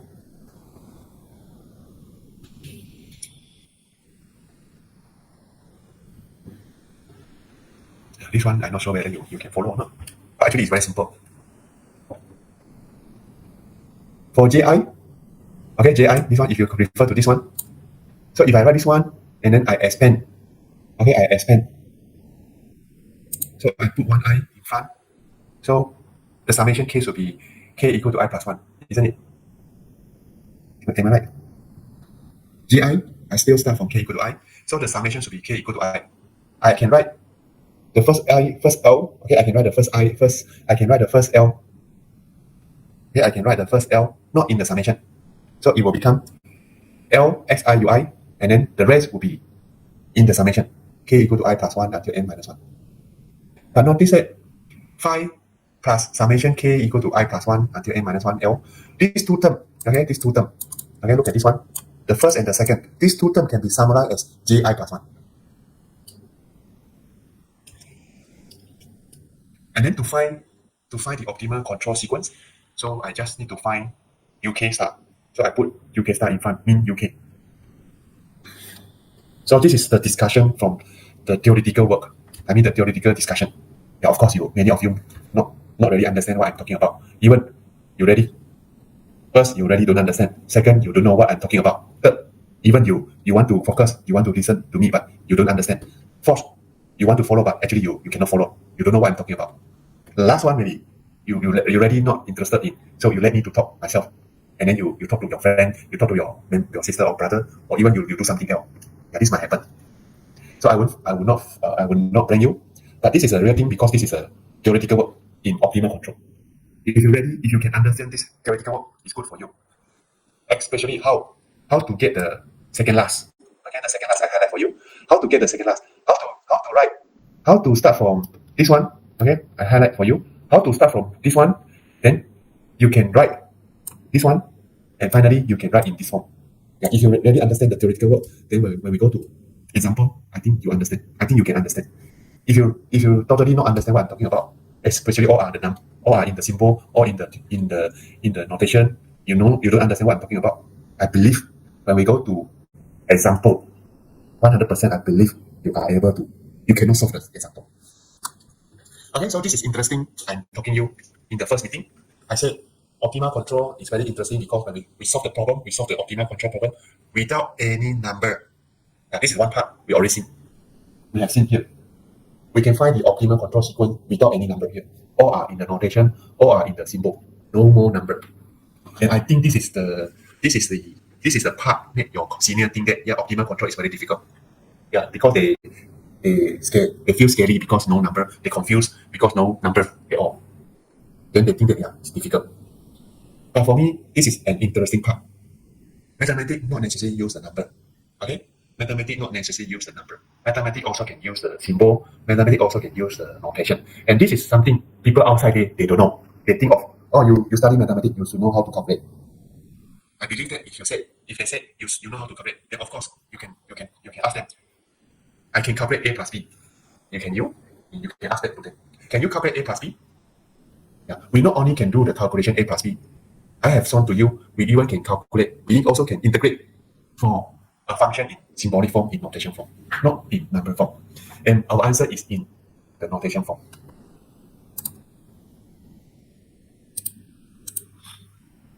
I want to go through continuous time, but I believe that majority of you already feel tiring. You even don't know what I'm talking about. So it's better we go through a simple example. Yeah, so just now I have discussed with you discrete time. So why not we discuss one example in discrete time?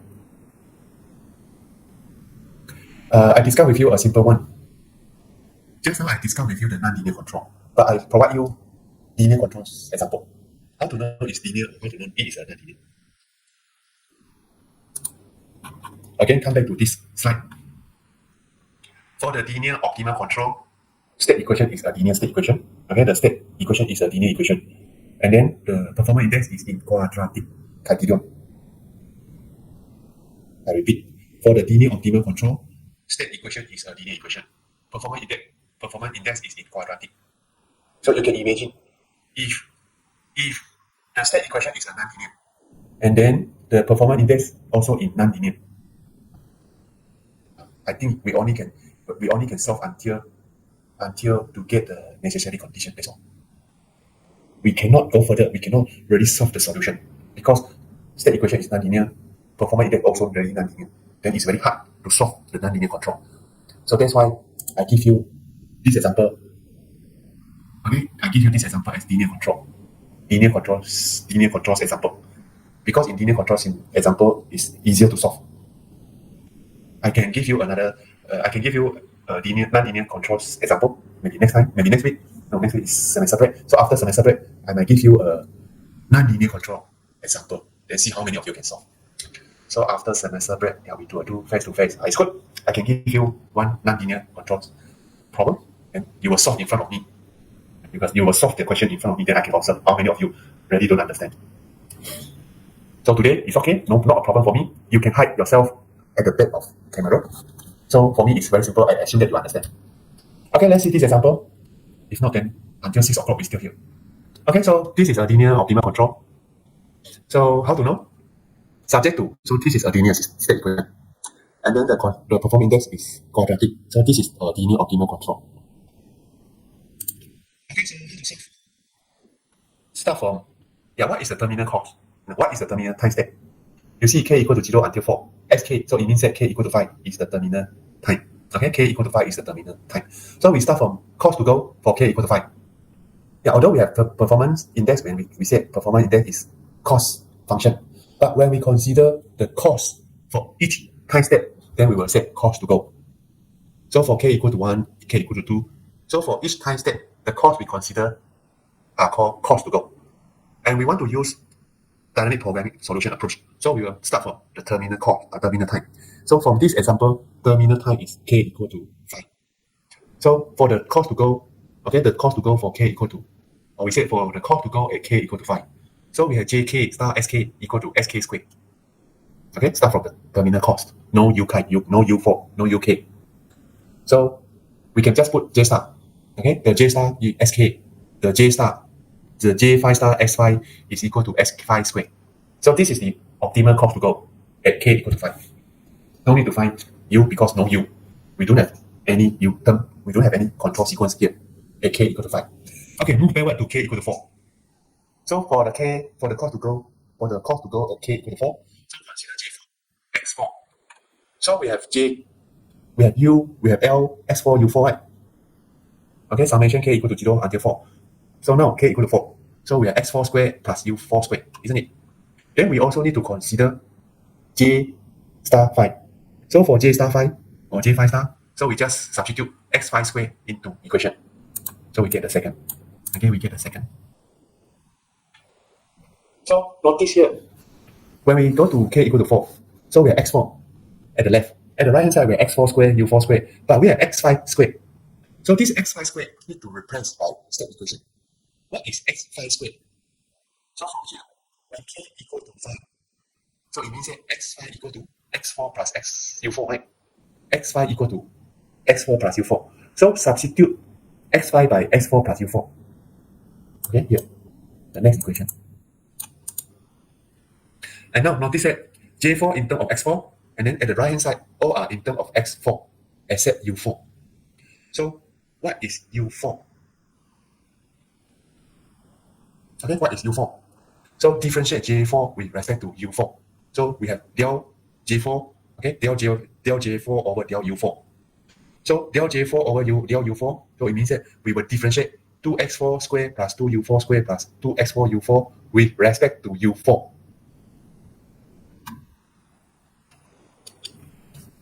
So the first term, 2x4 squared, no u4.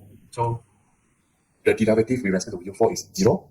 Second term, 2u4 squared. So we differentiate it with respect to u4. So we have 4u4. Third term, 2x4 u4. So differentiate 2x4 u4. So we have 2x4. Okay, so this derivative equal to 0.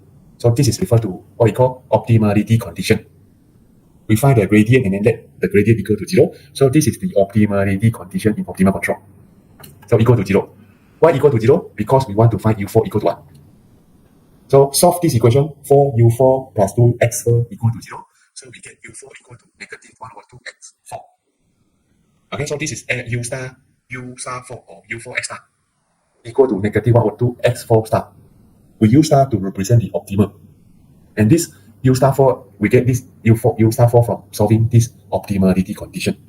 So in this example, I do not put star because I want to make it more simple. So I just put u4 equal to negative 1 over 2x4. If you want to put u4 star equal to negative 1 over 2x4 star, also can, not a problem. So after we get u4, substitute u4 into j4. Just now, in our j4, we have x4 and u4. After we use the optimality principle to find u4 star, then j4 becomes j4 star. Substitute u4 into j4. So write j4 as j4 star, and all the u4 replaced by negative 1 over 2x4. So this is j4 star x4. At the right hand side, all in terms of x4. So simplify it, you get j4 star equal to 3 over 2 x4 squared. Now this is at k equal to 4. Move again backward to k equal to 3. So we have j3, x3 equal to l x3 u3 plus j4 star x4. What is l x3 u3? x3 cube plus u3 cube. x3 square plus u3 square. So this is for l x3 u3. What is j4 star? So j4 star is 3 over 2 x4 squared. Again, notice that notice here, J3 in terms of X3. So at the right hand side, we have X3, we have U3. But we have X4. What is X4? Use the state equation, substitute X4 or replace X4 by X3 plus U3. Maybe you might ask, so how to know X3? How to know we need to substitute X3 plus U3? From the state equation here, we have X3. So X3 equal to X2 plus U2. I repeat, we have X3. So X3 is equal to, sorry, is it X3? No, it is X4, sorry, X4. So refer to the state equation, we have X4 at the left hand side, X4. So at the right hand side, we have X3 plus U3. Am I right? X4 equal to X3 plus U3. So substitute X4 by X3 plus U3 here. So after the substitution, so the expression only have X3 and U3. Simplify, okay, simplify the term. If you don't want to simplify also can. You can just do the derivative. Differentiate J3 with respect to U3. Okay, so here I just put differentiate expression for J3 with respect to U3. So the first term we don't have U3, so the derivative is 0. Second term, so you can see we have U3 squared. So differentiate it with respect to U3. So we have 5U3 and then 3x3 U3. So the derivative will be 3x3. So this is the principle of optimality. So after we find the derivative, let it equal to 0. The aim is we want to find U3 in terms of x3. So solve this equation, find U3 plus 3x3 equal to 0. So we get U3 equal to negative 3 over 5x3. Substitute U3 into J3. Write J3 as J3 star. And then all the U3 in J3 should replace by negative 3 over 5x3. So after the substitution, we get J3 star equal to 8 over 5x3 squared. Not finishing yet. Move backward again to k equal to 2. Repeat the same thing. What is capital L x2 u2? It is x2 squared plus u2 squared. What is J3 star? Substitute 8 over 5 x3 squared into J2. Doing the same thing. What is x3? x3 is equal to x2 plus u2. And then differentiate J2 with respect to u2. Let it equal to 0. Okay, let it equal to 0. And then find or solve this equation to get u2. So you will get u2 equal to negative 8 over 13 x2. After we know u2, substitute u2 into J2. So J2 becomes J2 star. All the u2 replaced by negative 8 over 13 x2. Then we get J2 star equal to 21 over 13 x2 squared. Not finished yet. We need to move back until the end, until the initial point. K equal to 1. Is it K equal to 1? No. We need to move backward until K equal to 0. So we only move back until K equal to 1. So we need to repeat the same calculation. So move to K equal to 1. Consider L x1 u1 plus J2 star. So what is L x star? L x1 u1. So x1 square plus u1 square. What is J2 star? 21 over 13 x2 square. So what is x2? x2 is x1 plus u1. Simplify at J1. Differentiate J1 with respect to u1 equal to 0. Solve this equation. Then we get u1 equal to negative 21 over 34 x1. Substitute u1 into J1. Then J1 becomes J1 star. All the u1 replaced by negative 21 over 34 x1. Simplify it. Then we get J1 star is equal to 715 over 442 x1 squared. Not finished yet. Move until k equal to 0. Okay, repeat the same thing. Lx0 u0 plus J1 star x1. What is Lx0 u0? x0 square plus u0 square. What is J1 star? 715 over 442 x1 square. What is x1? x0 plus u0. So simplify J naught. Okay, simplify J naught. And then differentiate J naught with respect to u0. Let it equal to 0. Solve this equation to get u naught. So we get u naught equal to negative 715 over 1157 x naught. Substitute u naught into J naught. Then we get J naught star. Then our J naught star is a big number. 827424 over 511394 x0 squared. Not finished yet. Some of you jangan lari Don't run away. We haven't finished yet. So consider initial value x0 equal to 1. Okay, consider x0 equal to 1. So what is u0? What is u0? For k equal to 0, so u0 equal to negative 0.6179. What is j0? 1.6179. What is x1? 0.3821. Don't run away. We need to consider k equal to 1. So from x1, okay, substitute x1 into j1 star. So j1 star is 0.2362. u1 is negative 0.2360. What is x2? 0.1461. Consider k equal to 2. So the value of x2 equal to 0.1461. Substitute into J2, so we get J2 star is equal to 0.03448, U2 is negative 0.08991, x3 is equal to 0.05619. Consider k equal to 3. So substitute x3 into J3 star. So J3 star is 0.005052, U3 negative 0.03371, x4 0.02248. For k equal to 4, substitute x4 into J4. So we have J4 x star, very small number, 7.580 times 10 power negative 4. U4 is negative 0.01124, x5 0.01124.